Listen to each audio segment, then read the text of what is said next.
अच्छा dear student, जिस तरह मैंने आपको बताया कि एडजस्टमेंट का ताल्लुक बेसिकली दो मेन चीज़ों से होता है और वो कहलाती हैं डेफरल्स एंड अक्रूवल। डेफरल को मैंने एक्सप्लेन किया कि डेफरल का मतलब होता है एडवांस पेमेंट। इसी तरह डेफरल के अंदर एडवांस कलेक्शन भी आ जाती है। तो पहले हम केस लेके चलेंगे डेफरल का। डेफरल में हम डिस्कस करेंगे एडवांस पेमेंट। जब हम किसी सप्लायर को या किसी आउटसाइडर को अपने फ्यूचर में होने वाले एक्सपेंस के बदले में अभी से एडवांस में कोई अमाउंट पे कर दें, उसको हम एडवांस पेमेंट कहते हैं। और हमने कल डिस्कस किया था कि एडवांस पेमेंट को हम दो तरीक़ों से रिकॉर्ड कर सकते हैं। नंबर वन, एडवांस पेमेंट को हम initially as an asset record कर सकते हैं। जिस तरह मैंने आपको बताया था कि अगर हम रेंट, अपने बिल्डिंग का रेंट एडवांस में पे करते हैं तो हम उसको जर्नल के अंदर एंट्री यूँ बना सकते हैं कि प्रीपेड रेंट डेबिट और कैश क्रेडिट। बाद में जाके जर्नल लेजर यानी टी अकाउंट भी हम प्रीपेड का बनाएंगे और हमारे ट्रायल बैलेंस के अंदर भी प्रीपेड ही हमें नज़र आ रहा होगा। दूसरा तरीका कि हम अपने एडवांस पेमेंट को इनिशियली एज एन एक्सपेंस भी रिकॉर्ड कर सकते हैं। ये हम इंशाल्लाह कुछ देर बाद डिस्कस करेंगे इस चीज़ को। हम पहले केस लेके चलते हैं advance payment initially recorded as an asset. जब आप किसी को एडवांस में पेमेंट करते हैं और उसको अपने जर्नल में प्रीपेड के तौर पर रिकॉर्ड करते हैं, आप टी अकाउंट यानी जर्नल लेजर भी प्रीपेड का बनाएंगे और आपके ट्रायल बैलेंस में भी प्रीपेड शो हो रहा होगा, यानी एसेट शो हो रहा होगा। अब इसको एक कंडीशन से लेके चलते हैं। पहले मैंने आपको डिस्कस किया था कि दो मेन चीज़ें हमें क्वेश्चन में, दो तरह की इंफॉर्मेशन आपको दी जाएगी, एक इनिशियल इंफॉर्मेशन और दूसरी फाइनल इंफॉर्मेशन। इनिशियल इंफॉर्मेशन से मुराद जब आपने एंट्री बना दी, लेजर में इसकी पोस्टिंग कर दी, ट्रायल बैलेंस बना दिया, तो ट्रायल बैलेंस डिस्कस किया हमने इससे पहले कि trial balance shows initially recorded data. Accounting year के एंड पे बैठ के हम एक डेटा कंपाइल करते हैं और हम देखते ही हैं कि ट्रायल बैलेंस की लिस्ट में किस किस आइटम के अंदर चेंज आया है। अकाउंटिंग ईयर के एंड पे अगर वो चेंज आ रहा है, उस चेंज को रिकॉर्ड करने के लिए जो हम एंट्री बनाएंगे that is called adjusting entry. तो यहाँ पर अगर हम एक एग्जांपल लेके चलें कि ट्रायल बैलेंस में हमें एसेट शो किया गया, प्रीपेड शो किया गया, ऑफिस सप्लाईज शो किया गया, initially recorded as an asset, at the end of accounting year, आखिर में साल के आखिर में हमें उस एसेट से मुतालिक इंफॉर्मेशन दी जाएगी। ज़ाहिर सी बात है, हमने एसेट की डेफिनेशन यही पढ़ी थी कि assets are the economic resources which are utilized या यूज्ड इन द बिजनेस। तो जब आप एसेट को कंज्यूम करना शुरू करेंगे, इस्तेमाल करना शुरू करेंगे, तो अल्टीमेटली उस एसेट की अमाउंट में कमी आना शुरू हो जाएगी, एसेट आपका डिक्रीज होना शुरू हो जाएगा और उसी अमाउंट से एक्सपेंस आपका इंक्रीज होना शुरू हो जाएगा। यानी एसेट जब एक्सपायर होते हैं तो वो ऑटोमेटिकली एक्सपेंस में कन्वर्ट हो जाते हैं। तो डेटा फॉर एडजस्टमेंट उस एसेट में से होने वाला एक्सपायर्ड पोर्शन से मुराद के हमारे पास इनिशियली रिकॉर्डेड एसेट था उसमें एक्सपेंस कितना हुआ। तो data for adjustment will provide information about the expired portion of the asset, यानी एसेट में से कितने पैसे खर्च हो गए। तो कैसे बताएगा आपको वो डेटा? में आपको यूँ कह सकता है कि इनिशियली एक एसेट, फॉर एग्जांपल आपने 10,000 रुपीज़ का रिकॉर्ड किया prepaid rent for example, end of the year वो आपको उसी एसेट यानी प्रीपेड को डिक्रीज करके बताएगा कि भाई जो आपका एसेट 10,000 का था उसमें से अब end of the year 2,000 rupees बच गए। तो ज़रा कंसेप्ट को अप्लाई कीजिए। अगर आपका एसेट 10,000 रुपीज़ का हो और आखिर में वो 2,000 पे आया तो बाकी 8,000 कहाँ गए? तो एसेट की डेफिनेशन के हिसाब से एसेट को जब हम यूज़ करेंगे, कंसेप्ट हमारा क्या बनेगा कि हमारा 8,000 का एक्सपेंस हो गया, एक्सपेंस में इजाफा हो गया, 8,000 रुपये से हमारा एक्सपेंस इंक्रीज हो गया और सेम उसी 8,000 रुपये से हमारा एसेट क्या हो गया? डिक्रीज हो गया। तो इस कंडीशन के ऊपर अगर आप rules of debit and credit apply करेंगे तो increase in expense is recorded by debit and decrease in asset is recorded by credit. तो आप जो एडजस्टिंग एंट्री बनाएंगे उसमें आपने एक्सपेंस को डेबिट करना है और आपने एसेट को क्रेडिट करना है। मजीद फर्दर एलेबोरेशन हम सीखते हैं। एक छोटी सी एग्जांपल मैं आपको दे रहा हूं कि एग्जांपल नंबर 1, सम सेलेक्टेड ट्रांजैक्शंस या items shown in the trial balance. एक ट्रायल बैलेंस है जिसके अंदर आपको 3-4 मैंने आइटम्स सेलेक्ट करके बताए हैं। वैसे तो ट्रायल बैलेंस पूरी लिस्ट होती है, 15, 20, 25 आइटम भी हो सकते हैं, लेकिन ज़रूरी नहीं है कि हर आइटम के अंदर, हर टाइटल ऑफ अकाउंट के अंदर एडजस्टमेंट आ रही हो। तो ट्रायल बैलेंस में मौजूद हर टाइटल ऑफ अकाउंट के अंदर ज़रूरी नहीं कि एडजस्टमेंट आओ।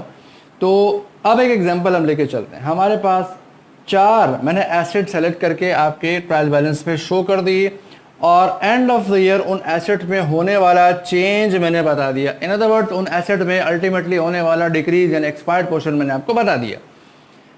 अब हमें करना क्या है, इन इंफॉर्मेशन की, इस डिटेल्स की हमें एडजस्टिंग एंट्री बनानी है। कैसे बनानी है? सबसे पहले हम रीच करेंगे डेटा फॉर एडजस्टमेंट को। डेटा फॉर एडजस्टमेंट अगेन मैं आपको दोबारा रिमाइंड करा दूं कि ट्रायल बैलेंस हमें क्या शो कर रहा होता है, initially recorded data, initially information, और डेटा फॉर एडजस्टमेंट हमें शो कर रहा होता है फाइनल एंड एक्चुअल फिगर। तो हम फाइनल और एक्चुअल फिगर को देखते हैं। End of the accounting year हमारे पास प्रीपेड रेंट का अमाउंट है 4000।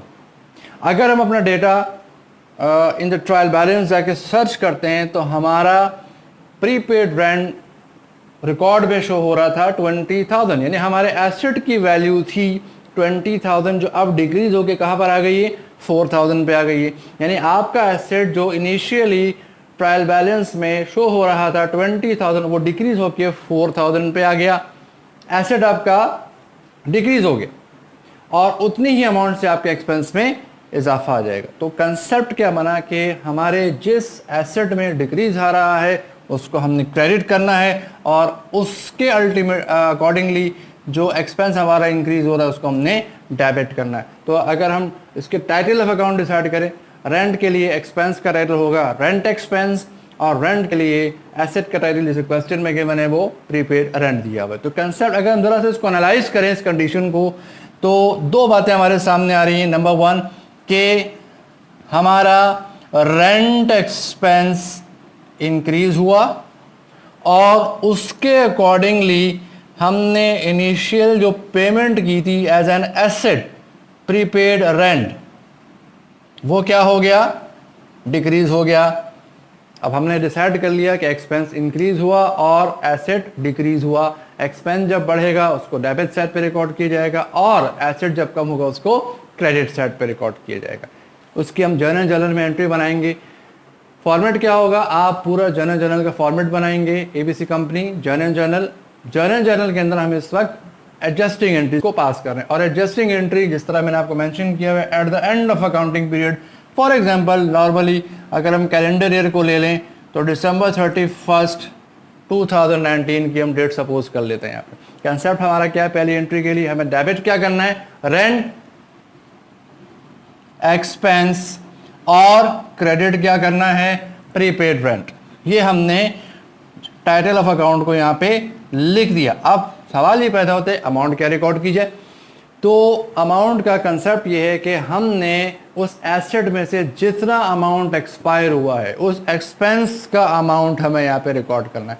तो अगर हमारा एसेट 20,000 का था और वो एसेट अब डिक्रीज होकर 4,000 पे आ गया तो एक्सपेंस का अमाउंट कितना हुआ, जितना अमाउंट एसेट में डिक्रीज हुआ एग्जैक्टली उतना अमाउंट एक्सपेंस में इंक्रीज हुआ। तो एसेट में 20 और 4 का डिफरेंस कितना हुआ, 16,000 रुपीज़ की कमी आ रही है। 20,000 का एसेट अगर 4,000 के ऊपर आ जाए तो एसेट में 16,000 का डिक्रीज आया, अल्टीमेटली वही 16,000 आपके एक्सपेंस में इंक्रीज हुआ। तो आप एंट्री क्या बनाएंगे, rent expense debit 16,000 and prepaid rent credit 16,000। आप इसकी चाहे तो नरेशन भी लिख सकते हैं। नरेशन का कंसेप्ट क्या है कि हमने बेसिकली एक एसेट में से होने वाला एक्सपेंस रिकॉर्ड किया। इन अदर वर्ड्स हमने एसेट के अकाउंट को डिक्रीज किया यानी कि एडजस्ट किया। तो नरेशन में हम लिख सकते हैं वो चीज़ जो ट्रायल बैलेंस में हमने रिकॉर्ड की थी उसको हम एडजस्ट करने जा रहे हैं। एक्सपेंस के अकाउंट को हम एडजस्ट यहाँ पे नहीं कर रहे, एक्सपेंस टेक्निकली रिकॉर्ड हो रहा है और एसेट हमारा एडजस्ट हो रहा है। तो नरेशन में हम क्या लिखेंगे, to adjust the initially recorded title यानी कि प्रीपेड रेंट, ये हमारी बन गई एक फर्स्ट एडजस्टिंग एंट्री। इसी तरह सेकंड नंबर पे भी आपके प्रैक्टिस के लिए डेटा फॉर एडजस्टमेंट शो कर रहा है प्रीपेड इंश्योरेंस 1000। जब आप इस प्रीपेड इंश्योरेंस को अपने रिकॉर्ड में ट्रायल बैलेंस में सर्च करते हैं तो इनिशियली ये रिकॉर्ड शो हो रहा था 8000 का। प्रीपेड इंश्योरेंस की अमाउंट थी 8000 रुपीज़, जो कि end of the accounting period वो आ गई है 1000 के ऊपर। इसका मतलब क्या हुआ, अगर एक एसेट 8000 से डिक्रीज होकर 1000 पे चला जाए तो उस एसेट में 7000 रुपीज़ की कमी आई, यानी वो एसेट 7000 रुपीज़ से डिक्रीज हो गया। और सिमिलरली उससे रिलेटेड जो एक्सपेंस का अमाउंट है वो हमारा 7000 से इंक्रीज हो गया। कंसेप्चुअली अगर हम देखेंगे इस ट्रांजैक्शन के अंदर हो क्या रहा है कि एक्सपेंस यानी कि इंश्योरेंस एक्सपेंस की अमाउंट हमारे पास इंक्रीज हो रही है और उसके अकॉर्डिंगली जो प्रीपेड रेंट का अमाउंट है वो डिक्रीज हो रहा है। बिल्कुल सेम पहली एंट्री की तरह का कंसेप्ट है। एक्सपेंस हमारा इंक्रीज हो रहा है, हम एंट्री क्या करेंगे, सेम डेट, आप चाहें तो एक ही दफ़ा लिख दें, सेम डेट एक्सपेंस इंक्रीज हुआ, expense is what, insurance expense. Insurance expense increase हुआ, उसको हम डेबिट कर लेंगे और प्रीपेड इंश्योरेंस में कमी आ रही है, डिक्रीज हो रहा है, उसको हम क्रेडिट कर लेंगे। अमाउंट क्या होगा, बिल्कुल वही सेम कंसेप्ट है। जितनी अमाउंट से आपका एसेट डिक्रीज हो रहा है उतनी अमाउंट से आपका एक्सपेंस इंक्रीज हुआ। तो एसेट में कितना डिक्रीज आया, 8000 से हम चले गए 1000 पे, 7000 का डिक्रीज आ रहा है एसेट में। अल्टीमेटली वही 7000 हमारे एक्सपेंस में इंक्रीज शो कर रहा है। हमने इस एडजस्टिंग एंट्री के जरिए एडजस्ट किया इनिशियली रिकॉर्डेड एसेट को। टू एडजस्ट प्रीपेड इंश्योरेंस, ये हमने सेकेंड एंट्री बना दी। अब तीसरी एंट्री की तरफ चलते हैं। डेटा फॉर एडजस्टमेंट में सैलरी एक्सपेंस हमारे पास शो हो रहा है 12000 से। दो बातें मैंने आपको बताई थी इनिशियली कि ट्रायल बैलेंस पे जब आपका एसेट शो होगा तो डेटा आपको उस एसेट को डिक्रीज करके बता सकता है। एसेट डिक्रीज होने का मतलब एक्सपेंस हमारा इंक्रीज हो रहा है। दूसरा बताने का, इंफॉर्मेशन देने का अंदाज ये हो सकता है कि आपको डायरेक्टली हम एक एक्सपेंस बता दें कि फॉर एग्जांपल हमने प्रीपेड सैलरीज रिकॉर्ड की थी, एसेट रिकॉर्ड किया था 14000 का। अब आपको डायरेक्टली बता रहे हैं कि उस 14000 के एसेट में से 12000 रुपये, 12000 रुपीज़ आपके एक्सपायर हो गए, कंज्यूम हो गए, खर्च हो गए। इसका मतलब क्या हुआ, अल्टीमेटली अगर हमारा एसेट 14000 का था और उसमें से 12000 एक्सपायर हो गए, ख़त्म हो गए, तो इसमें बचे कितना अमाउंट, 2000 का बचा। अल्टीमेटली कंसेप्ट आपका वही है कि 14000 के एसेट में से अगर 12000 कंज्यूम हो जाए तो एसेट आपका 2000 पे आ जाएगा। कंसेप्ट वही है, एसेट आपका डिक्रीज हो रहा है और एक्सपेंस आपका इंक्रीज हो रहा है।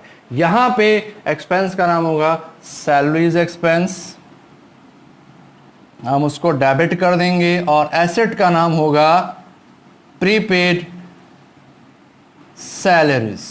अमाउंट क्या लिखी जाए, तो जिस तरह आपको मैंने बताया अमाउंट हम रिकॉर्ड करते हैं एसेट में से होने वाले एक्सपेंस का, कि हमारे पास इनिशियली रिकॉर्ड में प्रीपेड सैलरी शो हो रहा था, प्रीपेड सैलरी में से एक्सपेंस कितना हुआ हमारा 12000 का। तो यहाँ पे डायरेक्टली हमें एक्सपेंस का अमाउंट क्वेश्चन में गिवन है, हम उसकी एंट्री 12000 रुपीज़ से बना देंगे। हमें यहाँ पे डिफरेंस देने की ज़रूरत नहीं है बिकॉज एक्सपेंस हमें डायरेक्टली क्वेश्चन में गिवन है। To adjust